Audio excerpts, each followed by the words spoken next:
Oi gente, tudo bem com vocês? Esse vídeo vai ser um pouco diferente porque eu não sei muito bem o que eu vou falar, não tem um tema muito claro na minha cabeça, então eu vou simplesmente falar. Como eu já venho contando nos outros vídeos, né, eu tive uma doença autoimune com 2 anos de idade e isso me fez sempre ser uma pessoa muito confusa, no sentido de eu não sabia o que estava acontecendo comigo. Então eu sempre me senti muito diferente. A minha realidade era muito diferente das outras crianças. A minha forma de agir, de pensar era muito diferente. E eu não conseguia entender, compreender isso porque eu era uma criança. E os meus pais também, eles não conseguiam me explicar o que estava acontecendo com isso, até porque não existe uma escola para pais de como lidar com o seu filho que tem uma doença autoimune, né? Então, assim, eu cresci com essa confusão mental, emocional muito grande, assim. Sempre me senti muito deslocada em todos os lugares que eu passava, escola, curso de inglês, igrejas, enfim, parecia que eu era um ET, que eu era um ser perdido nesta terra. E as coisas que eu passei foram coisas muito difíceis, assim, sabe? Foram coisas muito, enfim, fora da realidade de muita gente. Até pessoas que eu chegava a conhecer que tinham uma enfermidade ou que passava por alguma coisa, ou até mesmo tinha uma doença autoimune, alguma coisa assim, parecia que as coisas que aconteciam comigo eram só comigo, né? E eu sempre tive uma personalidade muito forte, assim, no sentido de ter uma necessidade de explicações do porquê que isso tá acontecendo comigo, do porquê que eu preciso fazer tal procedimento. Então eu tive acompanhamento com uma médica reumatologista infantil. Ela que descobriu, porque eu passei na mão de 21 médicos aqui em Brasília para poder descobrir o que eu tinha. Então foi essa médica que descobriu, fechou meu diagnóstico e começou a me tratar. E ela sabia lidar muito bem com essa personalidade que eu tinha, assim, de me explicar, de me dizer o porquê que eu tava precisando de tal medicamento, o que ela ia fazer comigo. Então ela soube administrar isso muito bem. Mas muitas vezes eu precisava ser internada. E quando chegava a essa parte, os profissionais de saúde eles não sabiam lidar comigo.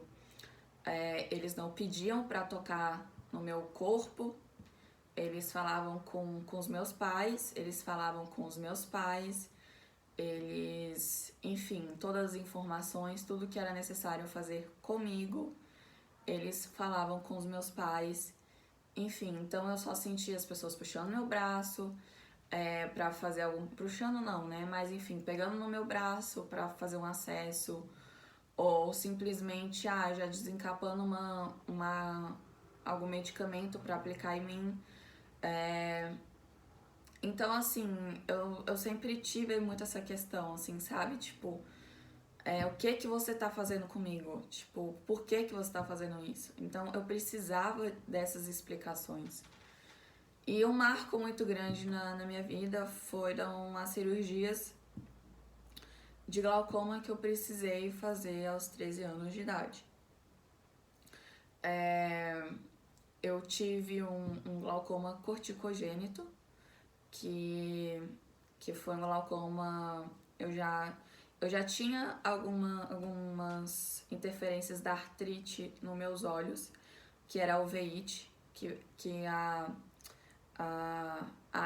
existe, né, vários casos, assim, vários vários pacientes que têm artrite associada à uveíte, que é uma inflamação ocular. Então eu já tinha isso. E lá para os meus 13 anos, 12 anos, eu peguei uma conjuntivite viral no meu reforço. Fazia aula de reforço. E para variar também não foi qualquer conjuntivite, foi uma conjuntivite que eu precisava fazer raspagem das pálpebras por 15 dias, então todos os dias eu precisava fazer essa raspagem das pálpebras. Era um procedimento extremamente doloroso. E logo em seguida, no último dia da raspagem, o médico mediu a minha pressão ocular e ela estava altíssima. Então ele já falou, não, seu caso é cirúrgico, a gente precisa te encaminhar agora para o centro cirúrgico. E aí começou uma nova correria na minha vida, que foi toda essa preparação para cirurgias do glaucoma. Infelizmente, eu fui parar na mão de um profissional que não sabia lidar com uma criança, adolescente de 13 anos. E com esse temperamento que eu já falei pra vocês. Então, assim, ele não tinha paciência comigo, ele não queria me explicar as coisas. Tudo que ele conversava olhando para os meus pais. E quando eu fazia questionamentos, ele dizia que eu não tinha capacidade de entender, porque eu era uma criança, eu precisava aceitar e pronto. E as cirurgias eram procedimentos dentro desse contexto, assim, era muito doloroso pra mim, principalmente na hora de tirar os pontos. E que esse médico, ele não tinha paciência. Um dia a gente discutiu feio e ele disse pra mim, isso um médico discutindo com uma criança de 13 anos, que eu não sabia nada da vida, que isso que eu tava passando não era nada, que eu não sabia o que era sofrer e que eu tinha que aguentar calada. Isso eu sentada no consultório dele enquanto ele tirava pontos dos meus olhos. Isso se repetiu por 7 vezes. Eu precisei fazer 3 cirurgias no olho esquerdo e 4... Não, eu precisei fazer 4 cirurgias no olho esquerdo e 3 no direito. Então, assim, foi um período muito difícil da minha vida. Mudou a minha personalidade. Me gerou uma revolta contra Deus muito grande, porque nessa época eu tinha uma fé e orava com muito fervor. E sem entender todas essas coisas que aconteciam comigo. Eu não entendia por que eu precisava passar por tamanho sofrimento, por tamanha dor. E principalmente tô novinha. Nessa época as minhas amigas estavam falando do crush da escola, estavam falando do menininho bonitinho que elas achavam, estavam comentando os colírios capricho, entende? Então, assim, era muito destoante a minha vida das pessoas da minha idade. E eu não conseguia entender o porquê. E eu cresci, assim, com essa mente muito, muito confusa, sem saber direito o que estava acontecendo comigo, por que todas essas coisas aconteciam comigo. E... Então, assim, tipo, eram questionamentos que eu fazia.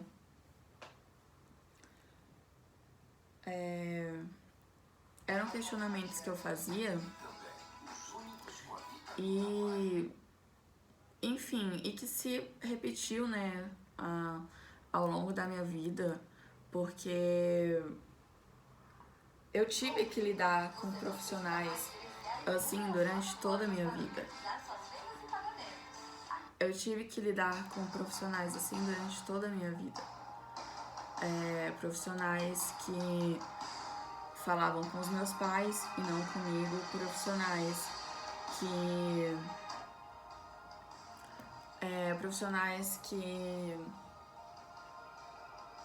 enfim, que se achavam no direito de saber mais sobre o meu corpo do que mim mesmo. E eu entendo pessoas que levam anos, 10 anos, assim, para estudar uma especialidade, para passar em faculdade, todo o desgaste que o profissional tem para se dedicar. Só que eu não sou uma descrição de um livro. Eu não sou um caso, sabe? Eu sou uma pessoa que tem sentimentos, que tem emoções. Então, assim, eu sempre tive nessa fama de rebelde. Ah, ela é uma paciente difícil. Ah, ela é uma pessoa difícil. A única coisa que eu queria era que as pessoas olhassem para mim e não para os meus pais, me explicassem o que estava acontecendo e me dissessem por que eu estava precisando desse procedimento. E principalmente pedisse na hora de tocar em qualquer parte do meu corpo. Era isso que eu sempre quis. E assim, eu tive muitas experiências ruins com vários profissionais da saúde, não só com médicos, mas enfermeiros, técnicos de enfermagens, pessoas que coletavam o meu sangue porque eu tenho acesso difícil. As minhas veias são profundas e por causa do uso prolongado de corticoide, as minhas veias elas ficaram mais finas, então, enfim, o meu desgaste com profissionais de saúde é extenso. Se eu for parar para contar todas as coisas que aconteceram comigo, enfim, tudo que aconteceu comigo, eu vou gastar muito tempo. E dentro desse meu relato, dentro disso que eu tô contando, eu também, muita gente, né, que eu converso, muita gente que não é pra todo mundo que eu conto de tudo que aconteceu comigo. Nem mesmo os meus pais sabem de tudo que aconteceu comigo, porque eu não me sinto confortável pra falar da dor que eu passei. Mas quando eu relato pra uma pessoa que não me conhece tudo que eu passei, a frase que eu mais escuto ela, uau, tipo, não parece que você enfrentou tudo isso, não parece que você passou por tudo isso. E eis aí uma questão que eu descobri recentemente, inclusive, eu tô fazendo acompanhamento, né, neuropsicológico com uma psicoterapeuta. A vida inteira fui acompanhada com psicólogos.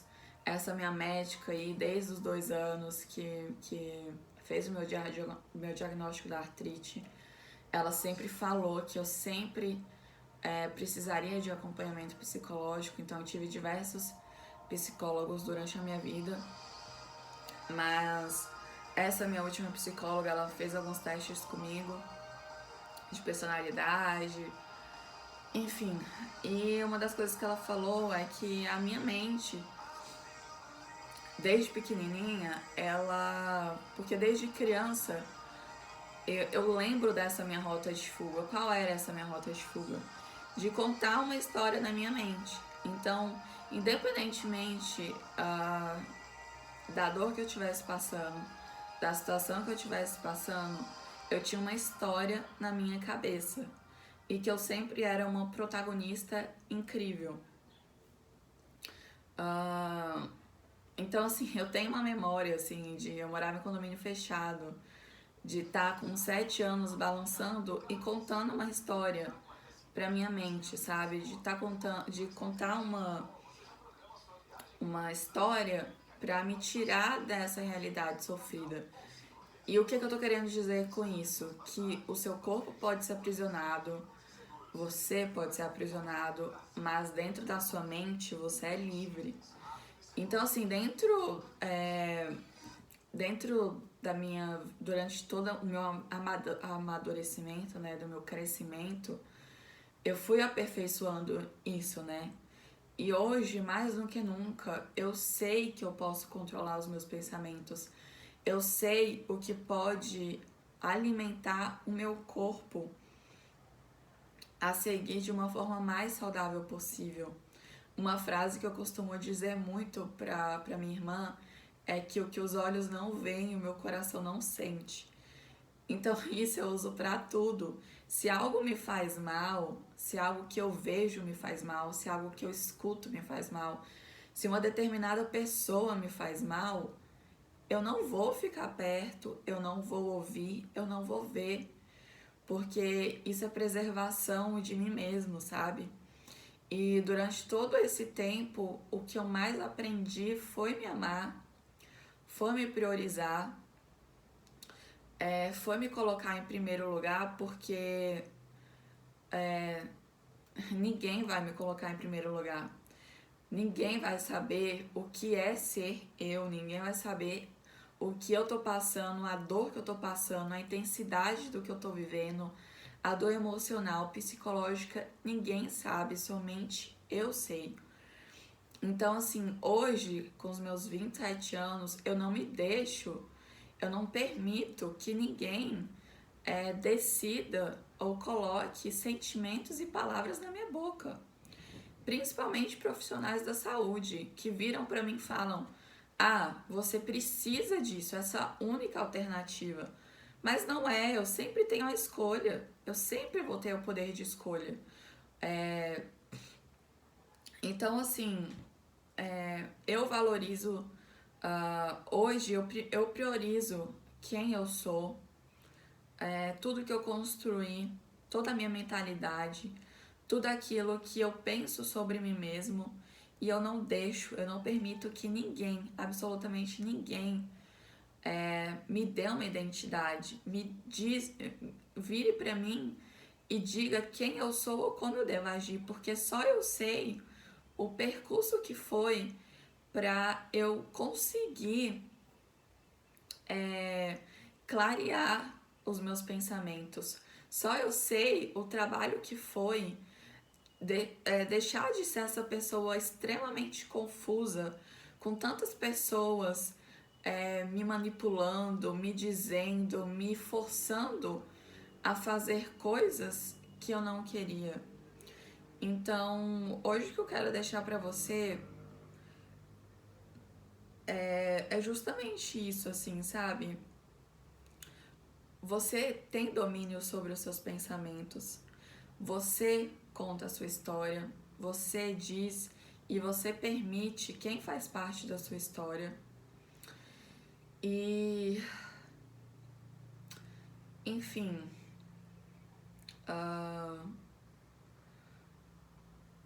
sabe? Eu acho que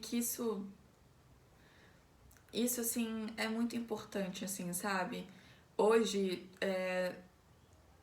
eu questiono ainda por que tanta dor, por que tanta. O porquê de tantas coisas ruins terem acontecido comigo. Mas eu não fico presa nesses questionamentos. Eu aprendi a ser paciente, eu aprendi a confiar em Deus, eu aprendi a confiar nos planos que Deus tem para minha vida. Eu não tenho todas as respostas, mas o que eu sei é que eu agradeço muito, principalmente porque a única pessoa que conseguia me dizer, que conseguia dar nome para todos os sentimentos, para dar, enfim, para me ensinar, para me mostrar tudo que acontecia dentro de mim, foi Deus. Jesus, ele veio e ele foi provado em todas as coisas. O que isso quer dizer? Que ele experimentou tudo, ele experimentou a culpa, a vergonha, o desejo, ele experimentou tudo, mas ele foi vitorioso em todas as tentações. Ele é o nosso exemplo perfeito. E quando eu olho para a minha história, quando eu olho para Jesus, eu sei que existe uma pessoa que me entende. Eu sei que existe uma pessoa que sabe exatamente tudo que eu passei, todos os sentimentos que eu passei. E se não fosse ele, como meu melhor amigo, me ensinando, me mostrando, me dizendo tudo que estava acontecendo comigo, sinceramente, eu não sei se eu estaria viva aqui hoje. Porque a minha mente era muito confusa. A minha mente era muito confusa. As minhas emoções eram confusas. Então, assim, hoje eu sou muito grata pela mentalidade, pela personalidade que eu construí e simplesmente por ser quem eu sou. E por não permitir hoje que ninguém ou qualquer coisa me defina ou me dê uma identidade. E é isso.